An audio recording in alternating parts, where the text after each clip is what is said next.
media junkie, self-proclaimed.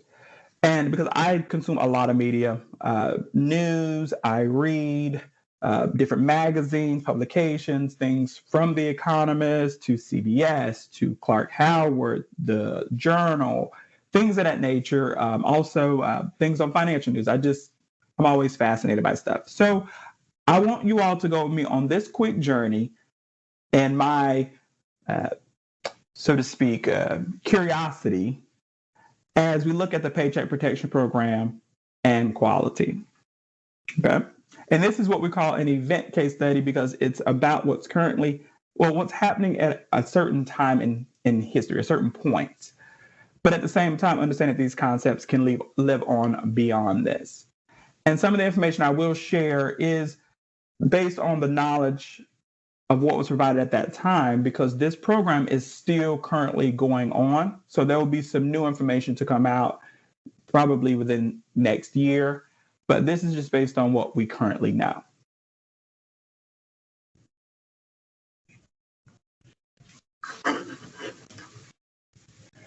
So everyone, once again, my name is Vincent Burris.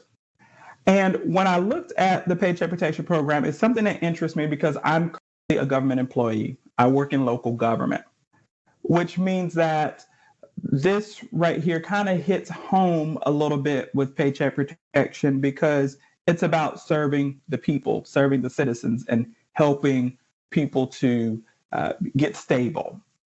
I spent a good portion of my career within the public services sector, about 14 years or so now, and a lot of that being on the health and human services side.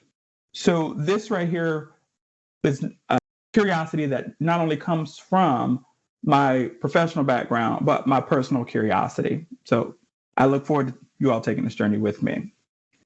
What we're going to cover in this event case study is the event context that has stirred it and started it and has kind of brought us to where we are current day. We're going to look at the program itself under the lens and through the lens of the cost of quality. We're also going to talk about data quality as it has an impact on cost of quality and also just in general on projects and programs, and it is very important. Lastly, we'll end it off with some takeaways and considerations for all of us to kind of remember and also to look to put forward within any new project or process or program that we start up. So that way then we can hopefully sidestep some of these learning lessons that we get to learn via the lens of another entity. So let's talk about the event context of what stirred this up. Yes, I'm talking about the coronavirus, COVID-19, the worldwide pandemic. Now, if someone has never heard of COVID-19 or the worldwide pandemic, I would have to wonder where they are, because we have all been swept up in it, in our professional lives, our personal lives, and our social lives. So what I would like to do is then look at the timeline for the pandemic and then how it has related to the PPP loans, or what they call Paycheck Protection Program. Starting with the pandemic timeline, what we learned almost a year ago, because now we're in December, but almost a year ago, on December 31st of 2019, it was learned that Chinese health officials informed the World Health Organization about 41 patients that had this mysterious illness, an illness that didn't quite have a name. However, the virus had similarities to previous viruses and what they call a shape of what they call corona, a crowning, within it, saying a biological term. So on December 31st of 2019, there was the information about 41 patients that have a mysterious illness. Fast forward to 2020, the U.S. first schedule with this coronavirus, still a mysterious illness.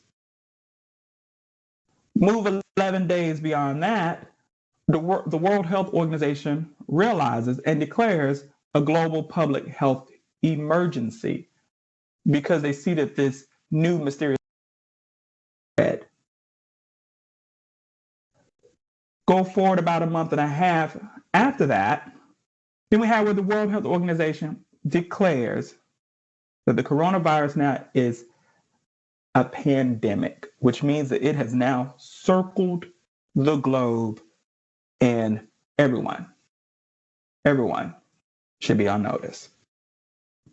Because of the pandemic and its declaration in March 11th, the United States enacted what is known as the CARES Act.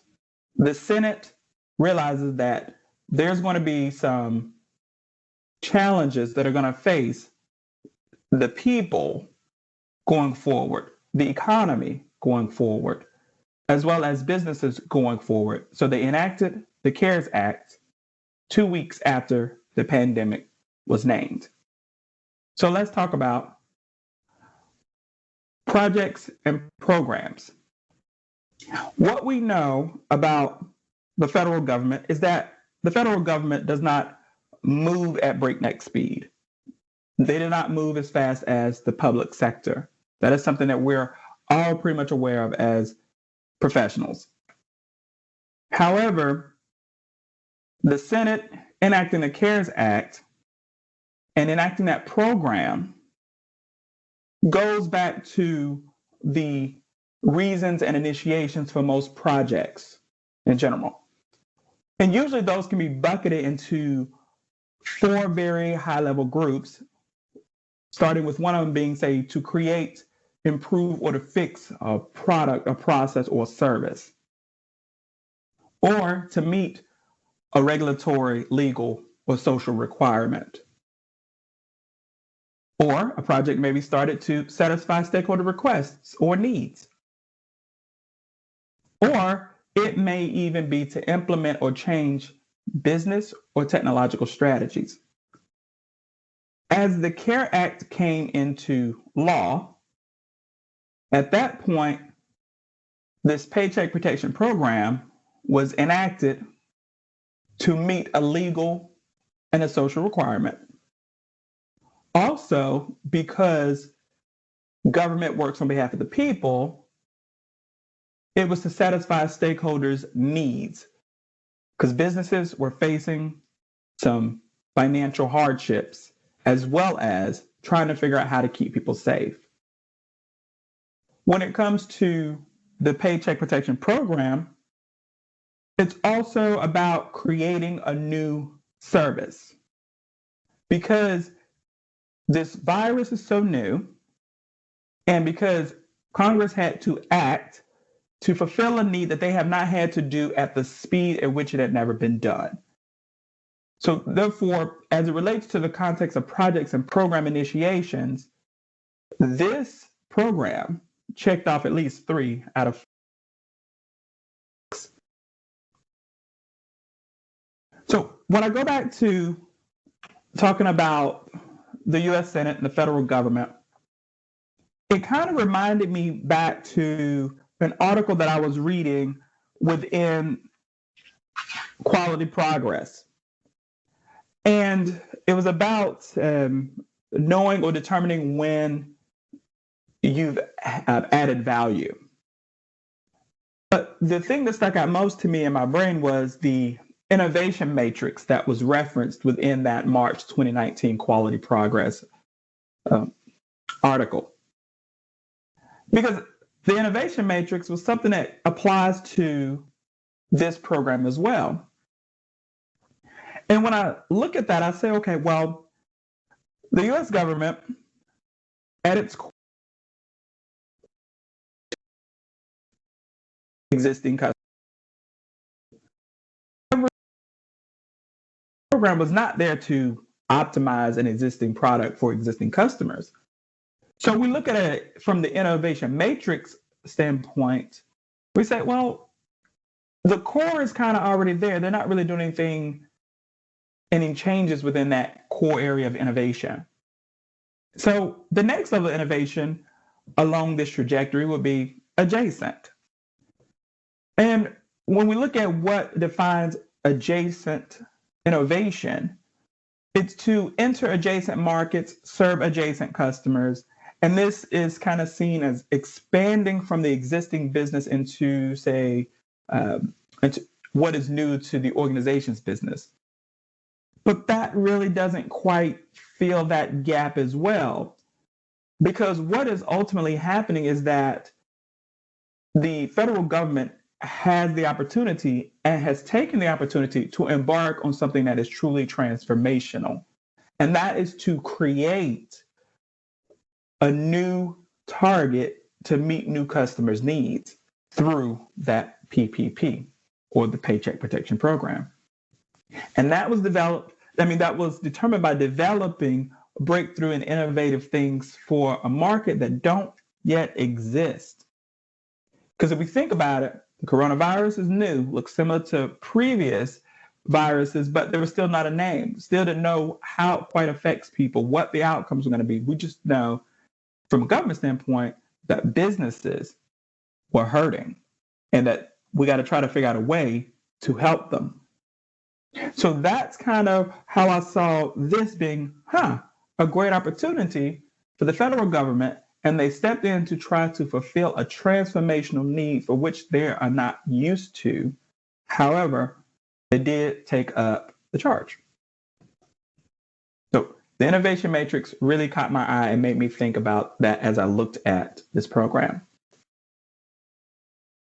So let's talk about the CARES Act itself.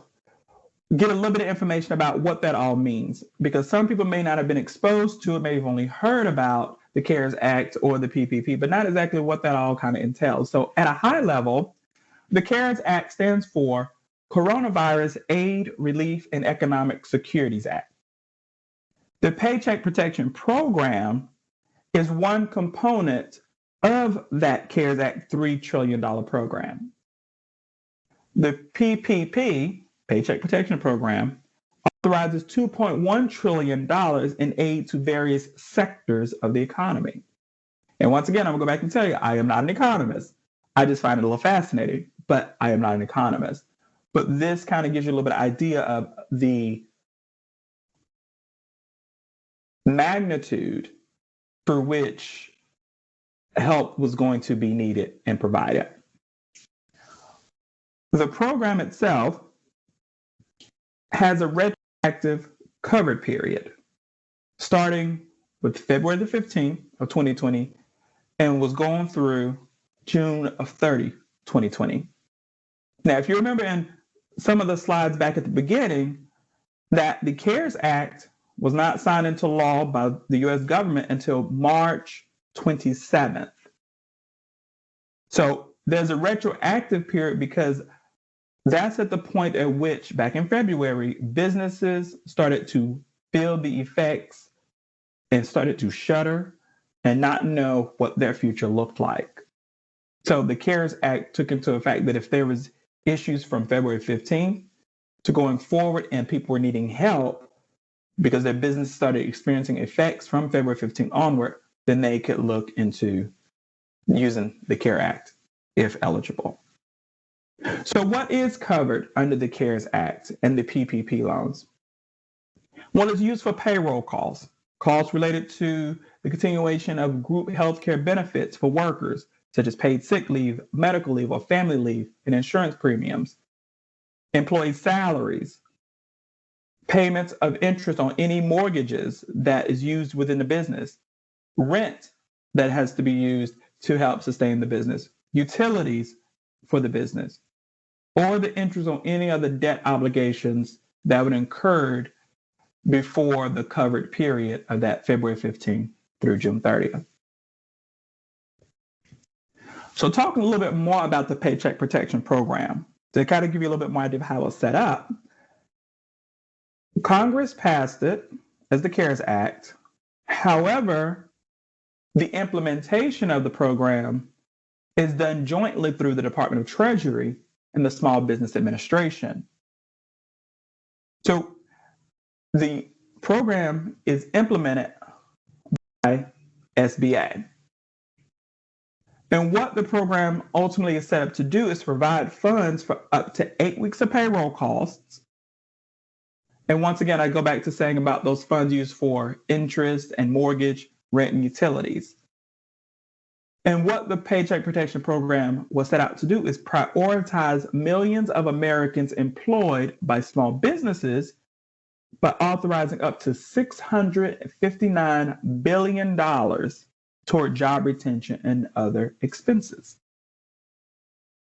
Within that, when we say small businesses, they also included eligible nonprofits, veterans organizations, tribal businesses, and things of that nature described in what falls under the Small Business Act. So you think about that.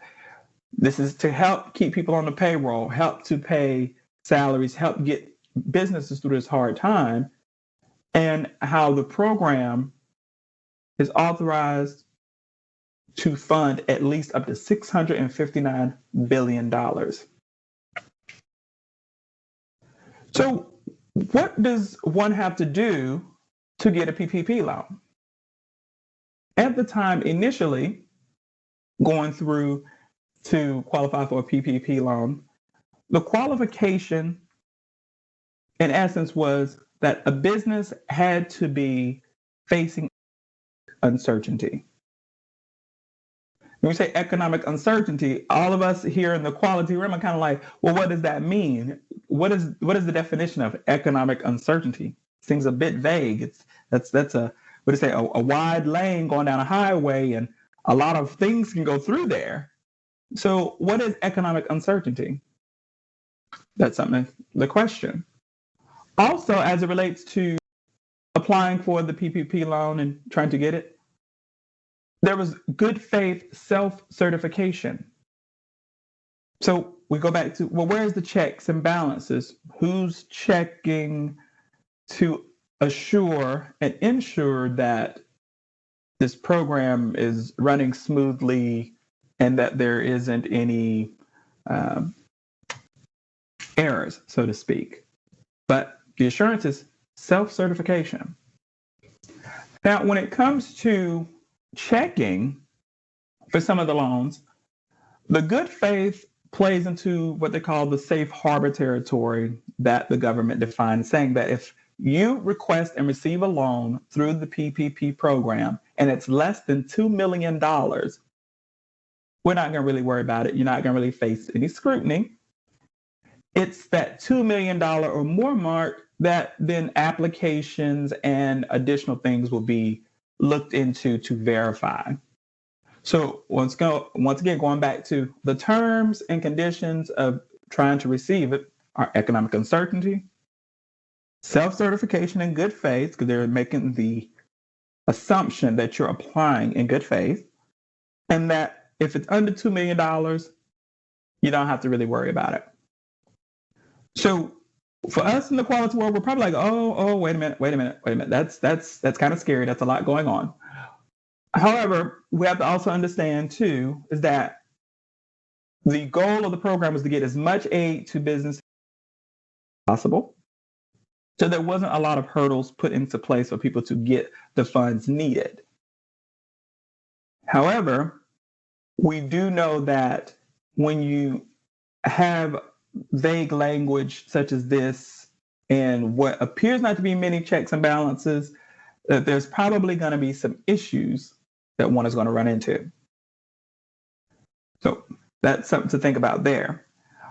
Also, when you think about these PPP loans, you all probably have heard of different companies such as Shake Shack that receive millions of dollars, or Ruth Chris that receive millions of dollars.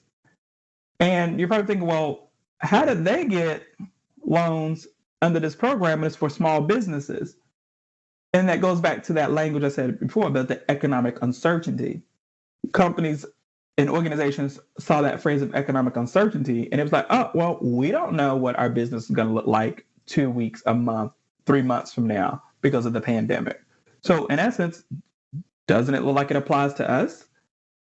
But you think about it, but those organizations are not small businesses. According to the Small Business Administration, small business is defined as 500 employees or less. However, that language does not appear to have been used initially when this program rolled out, which may have caused some issues as well as some people to apply for it, when in essence, they really don't qualify or are defined as small businesses. So when we talk about what the expenses could be used for, just add a quick synopsis. When I was listening to the podcast Accounting Today, one of my other favorite podcasts, I go back to saying I'm not an accountant. I just like to kind of hear about different things within the accounting world. But for us here within project management, we know that financials have to make sense. But with the PPP, the usable expenses, 75% of that loan had to be used toward payroll. The other 25% can go toward those non-payroll, such as, like I said, utilities, rent, and mortgage. And if you're really interested in knowing more about the tax provisions as it relates to that program, feel free to click on the picture there for Accounting Today on Spotify, and you can go into hearing. It's about a 20-minute podcast. It's very informative. A deep dive into tax provisions. Once again, not an accountant. What I learned when it comes to small businesses, which I did not know, was the amount of small businesses that are in the United States. Nor did I really have a true picture of the magnitude of what the pandemic can have on the economy of the United States. Because we hear about it, we may talk about it and see it on the news, but we don't really get a full understanding of it until I was able to get these figures from the Office of Advocacy. And these are 2019 figures by Small Business Administration's Office of Advocacy, that 30.7 million small businesses operate here within the United States. And that those small businesses account for 99.9% of United States businesses. And I was like, that's almost 100% of businesses. That is a huge number. But we don't tend to probably think like that because we're used to hearing and seeing large corporations that are planted throughout all the cities and communities. When you start thinking about like banks and you think about some of the fast food chains or things of that nature, you're starting to see like there's a Wells Fargo, there's Bank of America, there's McDonald's, and there's Popeyes, and there's car dealerships, there's Ford, and things of that nature. But what we don't tend to think about is those are not necessarily small businesses. And to know that 99.9% of United States businesses are small businesses. And that out of that percentage, 59.9 million are small business employees, which account for 47.3% of the United States' workers. So that's why the magnitude of this started to fascinate me more and more, but at the same time, why Congress was like, we have to get some aid out to these small businesses because it's a huge impact onto our economy. So now that we know the magnitude and size of small businesses and a little bit about the Paycheck Protection Program, what started it, and the amount of funds that are authorized and that were authorized up to helping businesses, then let's take a look at some things related to cost of quality of the program. First, talking about cost of quality, and then we're going to some of the figures that have come out from the program since it has started. So when we talk about cost of quality, we're talking about the techniques to provide a tool to management for facilitating quality programs and quality improvement activities. And with cost of quality, it's not telling one to be necessarily an accountant and going deep dive into every single figure down to the exact penny. If one can do that, that'd be excellent. If one can get accounting or finance in their organization to tie all that together, that would be extremely great. But cost of quality in general is just basically to be able to help management understand where there are needs to be shored up and improvement efforts so that the organization can save on money and hopefully look at having those funds redirected into other initiative or programs to help continue to keep the organization or business profitable. That's what you look at in layman's terms. So cost of quality goes into two different buckets, really. It goes into, you have cost of good quality and cost of poor quality. But overall, there is a cost to quality.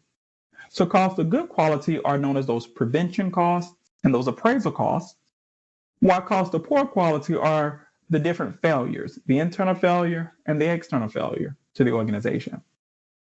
So let's talk about cost of good quality. When we talk about cost of good quality, we've all seen it before, but basically it's about the training and the cost of quality planning that goes into a process or a service or product. It's all activities associated with that.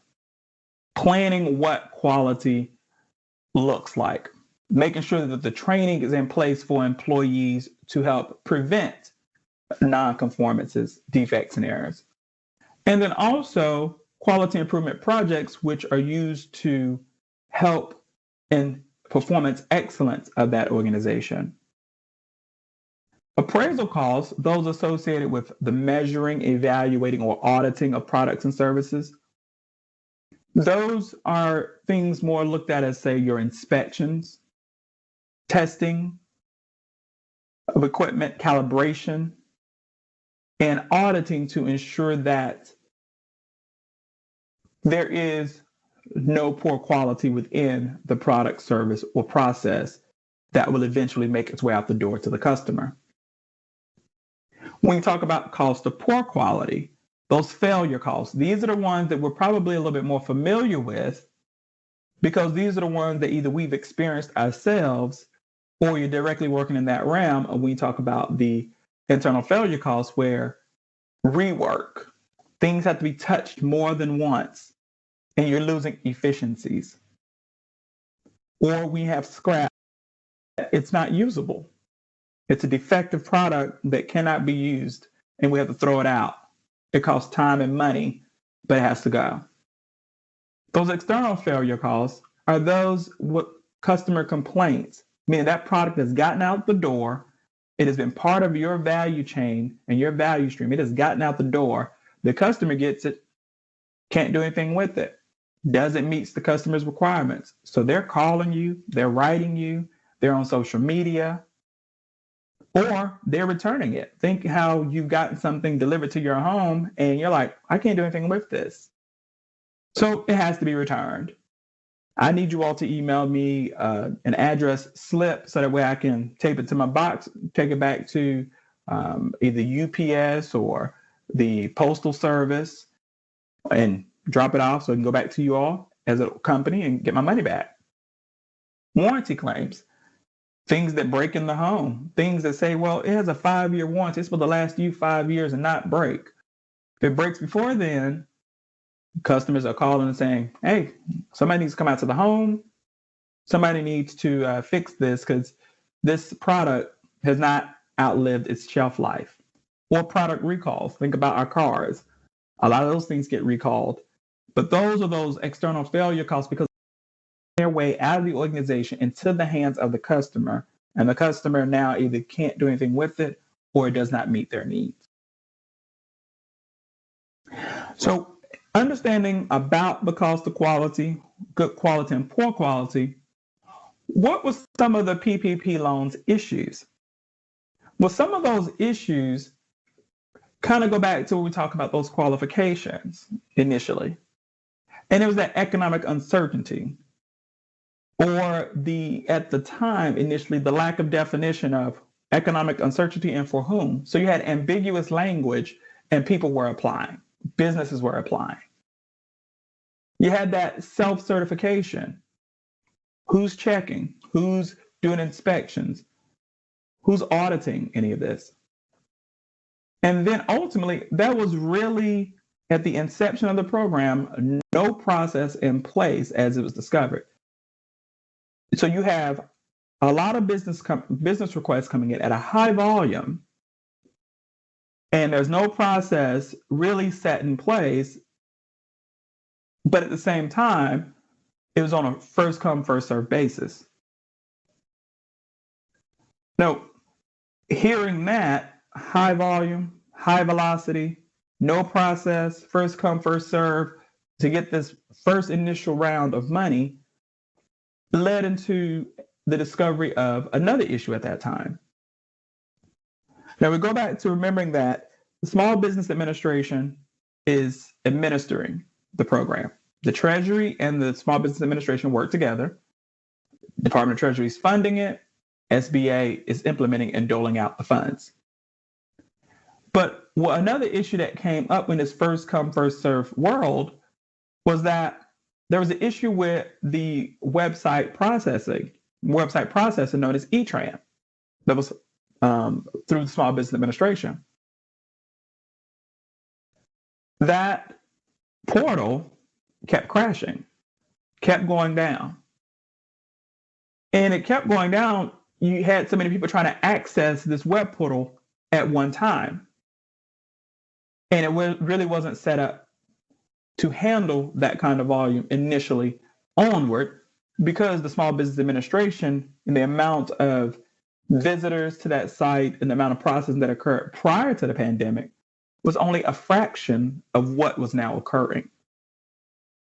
So hearing all that, then that makes one have to think. We got high velocity, high volume, first come, first serve, no process, a website that is crashing left and right because a lot of people are trying to access it. A lot of lenders are trying to get the money to help their customer.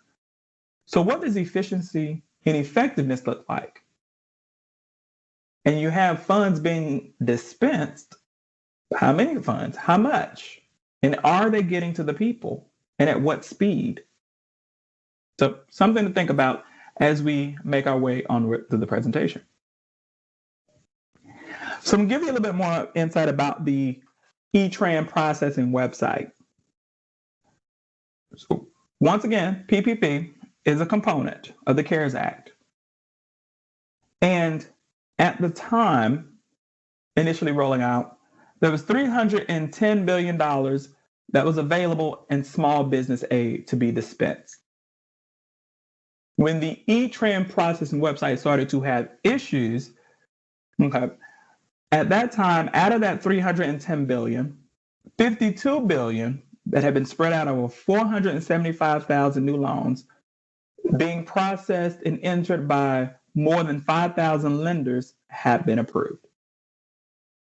So I want you to think again about, like I said, high velocity, high volume, first come, first serve, and multiple people are trying to access it. So the 5,100 plus lenders, that's just the lenders, the banks, the financial institutions. But you have to look beyond that and say, well, there's also teams of people within those institutions trying to help make this process work on behalf of the small business. So the magnitude and the exponential growth of, 5,000 lenders, that's just 5,000. But how many overall really are trying to access this when we talk people-wise? In April of 2020, when the website kept having issues, banks were sitting on hundreds of thousands of backlogged loan applications. Hundreds of thousands. And then, so what was put into place, because there was not a process initially, in its first come, first serve world, and lenders were just trying to access it on behalf of their customers, Small Business Administration, in order to keep the website from crashing, put in a quick stopgap of a limit for that system, that capacity of 350 loan applications per hour, meaning every hour only 350 could be processed and put into that system. And once that limit was hit, then nobody else can put anything else into the next hour, which fed into a backlog. However, at this point, the website did not necessarily continue to crash. It just locked people out. But that causes a headache. So knowing that you have high volume, high velocity, multiple lenders, Everyone's trying to get aid because they all really need it.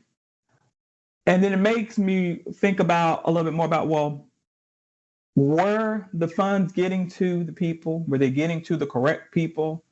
Were they getting to them at a time in which they could use it and need it?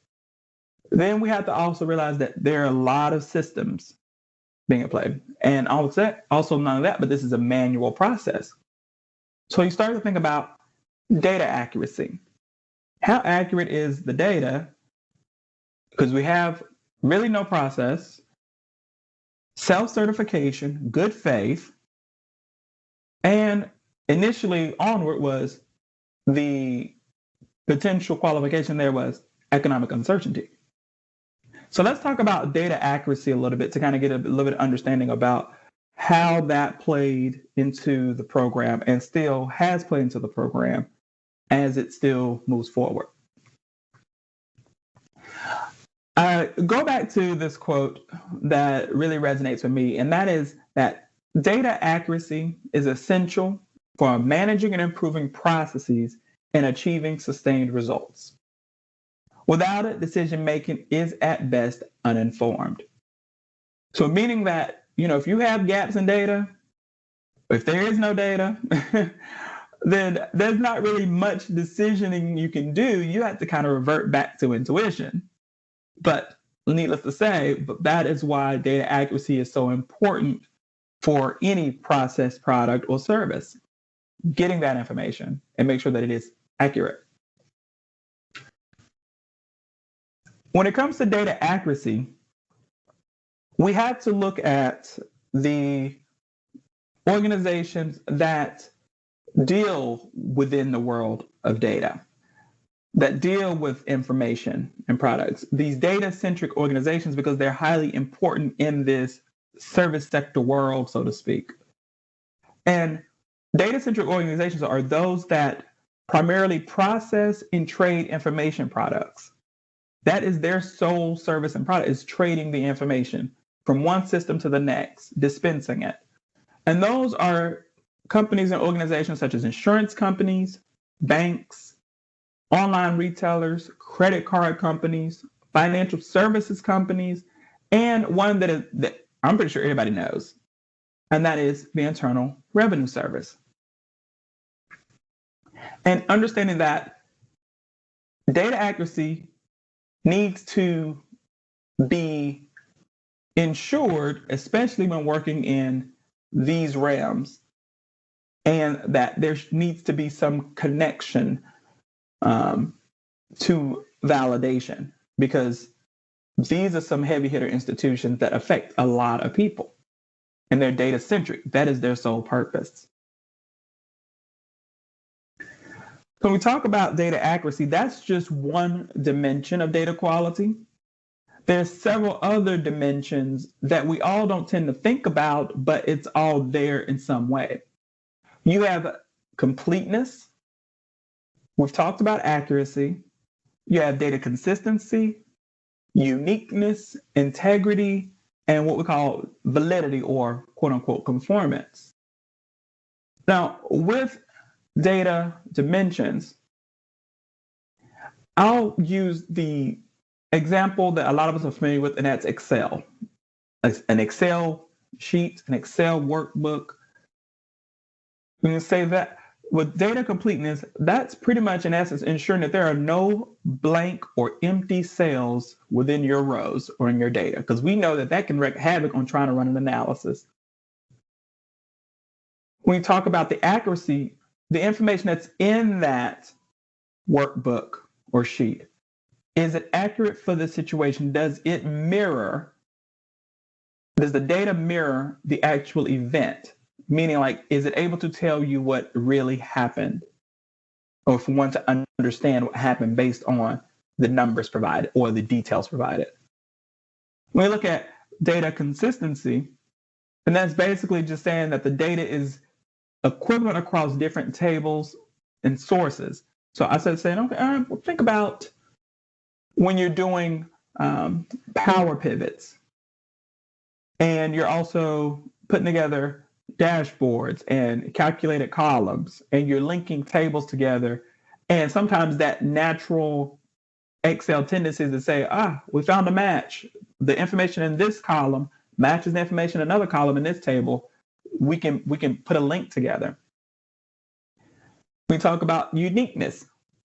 Think about your Social Security number in general. That is a unique number that is only subscribed to you. We would hope that no one else has it, because if they do, that's a problem. But ultimately, when you talk about uniqueness meaning that it's not repeated throughout, it's not duplicated. It's just one record that indicates one unique event or individual or person. Unique. Integrity is saying that when you go back to those linked tables or linked data from different sources, that says that, yes, the information that is in this source matches the other source. It is correct. It's been vetted. And the links between the two, you can run a query on. They match. You talk about validity. Think about the simplest way of saying it is, think about when you do data validation. If you do it on different columns, rows, and cells, well, if someone can't enter in any information that they want, they have to put the information in to the way that was specified by that data field. And as we can see, these quality dimensions are all present, and that we do them, we just don't necessarily call them out in this instance. But not having them in place can cause issues on the back end. So let's talk about the Paycheck Protection Program's data issues. Well, when we talk about the data issues, it was found in one of the analyses and reports done by the House of Representatives, where over 11,000 borrowers had mismatched addresses on loan applications that were found to be within that program, and this was back in September. And that accounted for roughly about $3 billion in funds for those that received it. Then also, 11,000 borrowers received multiple loans, and the duplication of those multiple loans accounted for roughly about $1 billion in funds. What was also discovered?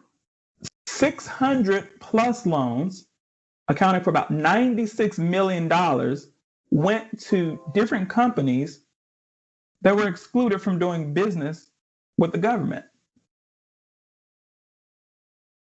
Moving forward, another 350 loans to the equivalent of about $195 million went to government contractors who had significant performance and integrity issues. Going onward, at the time in September, only 65 loans would face additional scrutiny or those audits because of that $2 million safe harbor limit, so to speak. So 65 loans at that time had applied and received $2 million or more, and those would have to face additional auditing. And lastly, just as a catch-all, the Small Business Administration and Treasury approved hundreds of applications with missing or incomplete identifying information. So start thinking back to those data quality dimensions that we just talked about. And we started to think about the ramifications or those ripple effects that can kind of have. This kind of has a little bit of a number put to it about what was found within the program as it relates to data. So here's a table of common causes of poor data accuracy. So when we think about the PPP loans, I can see here where there are several of them that were in play from the rollout and throughout the program, and some things that still have to be considered and looked at because the program is still currently going on. One was the ambiguous terminology that came into play.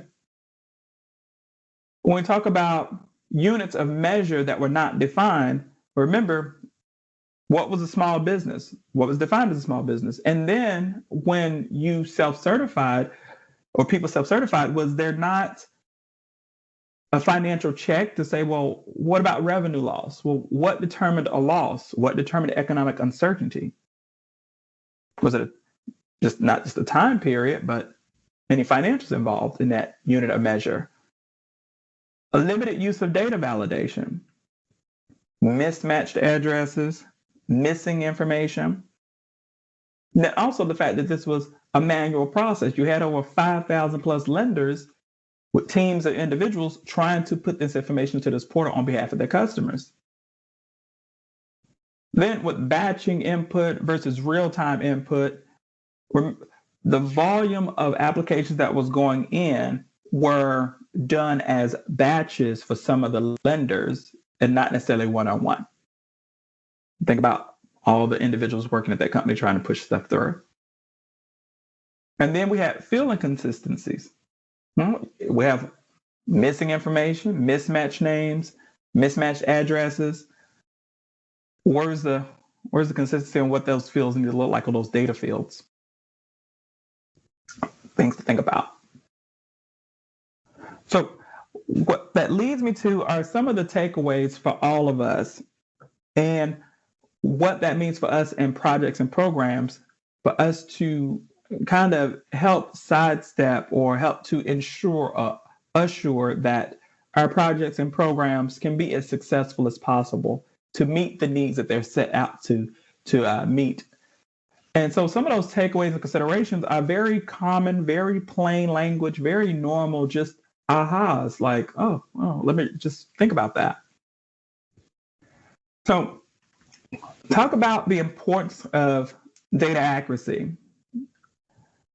We keep in the forefront that data accuracy is highly, highly, highly needed. Poor data accuracy undermines two precepts in a quality-focused or Lean Six Sigma organization, and that is that fact-based and data-driven decision-making. Because when faced with data that has been rendered useless because of data accuracy issues, decision makers must revert to relying on intuition. And we all know that intuition is not fact, and the intuition is not necessarily right. It's pretty much a guess, a feeling, a gut. But should that have its play within your process and program or your service and products? Or should there be some consistency? Also, remember that processes are measurable and generate data. Treat poor data accuracy as you would any other quality defect. Use the plethora of tools available to you as a quality or Lean Six Sigma professional to ferret out root cause. Chart data defects as you would product defects, and then make them available for all to see. Because at that point, then everybody can be speaking the same language, see where the same issues are, and then work together to make them better and improve them. So when we talk about cost of quality, remember I said it's just a management tool. It's a management concept and management tools, and a way to be able to look at those principles to be able to help with improvement.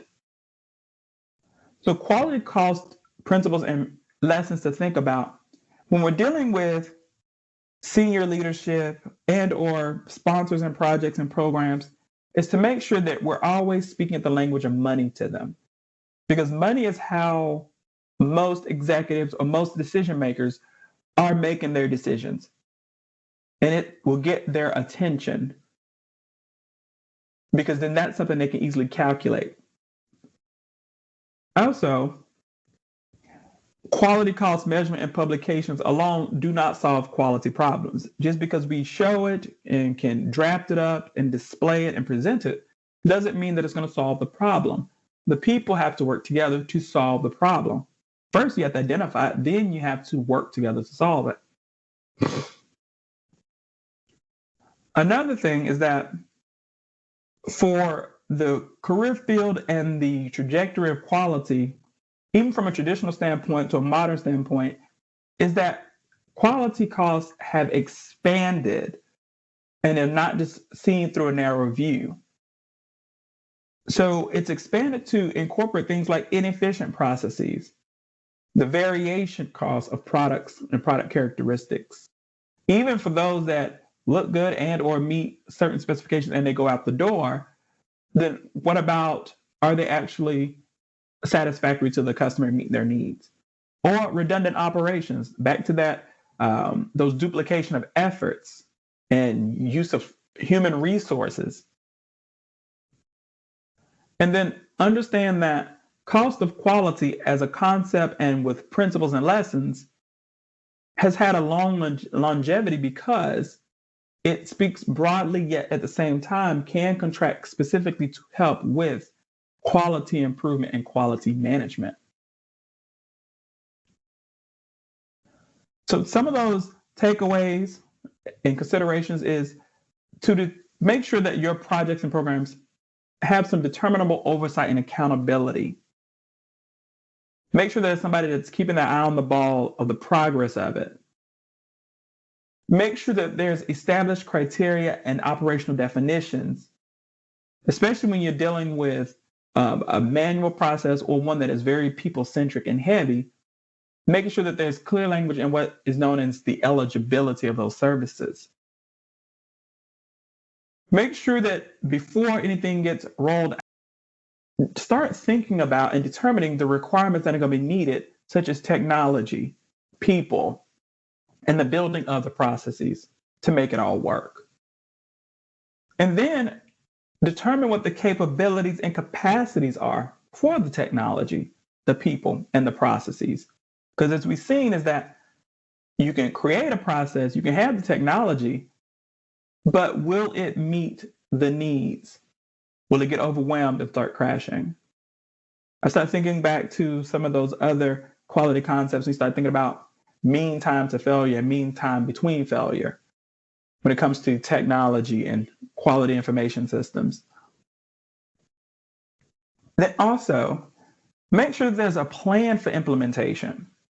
The plan for implementation does not have to be very sophisticated. It can be something that is very dense to help get through and manage the project. For instance, when it was first come, first serve, it relates to the Paycheck Protection Program. Well, that wasn't really a strategy. It was like, here's a bucket of money. Whoever can get to it first can get it. Versus there being another organized way of doing it. Say is by industry, they can file for the PPP loan on a certain day, or by state, or even in alphabetical order by name of the company itself, regardless of the number of employees as it relates under that, what they call small business heading.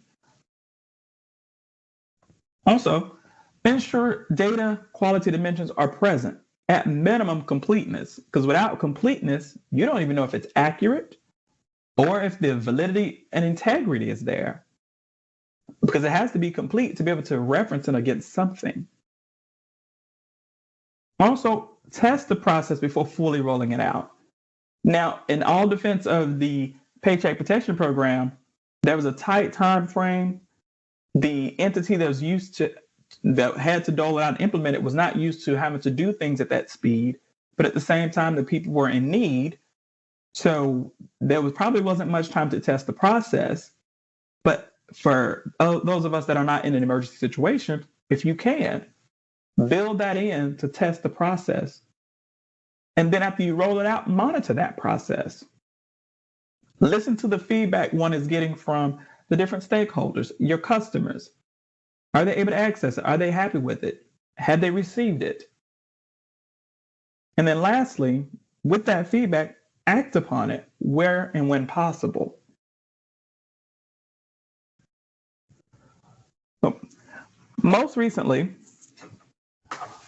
I heard from one of my other podcasts, The Journal here, and now that we are on the back end of 2020, for some companies that received the Paycheck Protection Program loans, now it's about time to determine whether or not some of them will be getting forgiveness for the loans.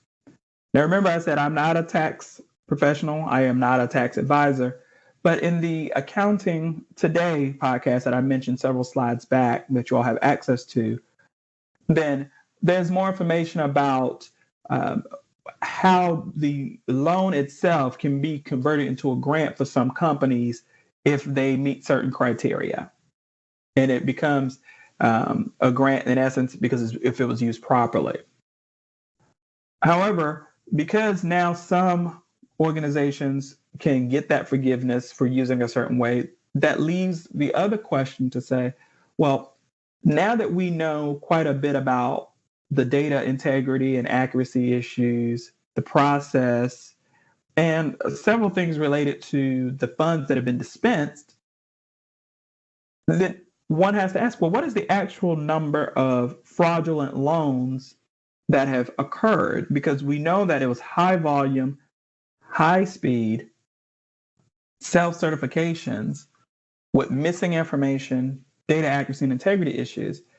So this episode of the podcast tells a little bit more about how fraud and waste seeped into the COVID stimulus program. And some of those ways you probably can look back to what we've discussed and determine how that have happened. But what that leaves to say for the program, as it still happens, is that the actual number of fraudulent loans involving hundreds of millions of dollars is still unknown. And that is something that we'll probably learn more about as they wrap the program up. So for program effectiveness, I asked that question to everyone back then about, funds being dispensed. What about efficiency and effectiveness? Well, when we talk about the podcast from the Journal about how fraud and waste seeped into the COVID stimulus program, the effectiveness of the program was discussed a few different ways from the journalists and based on some of their research. But we even talk about programs and projects as ourselves as project managers, and we ask, well, what does success look like?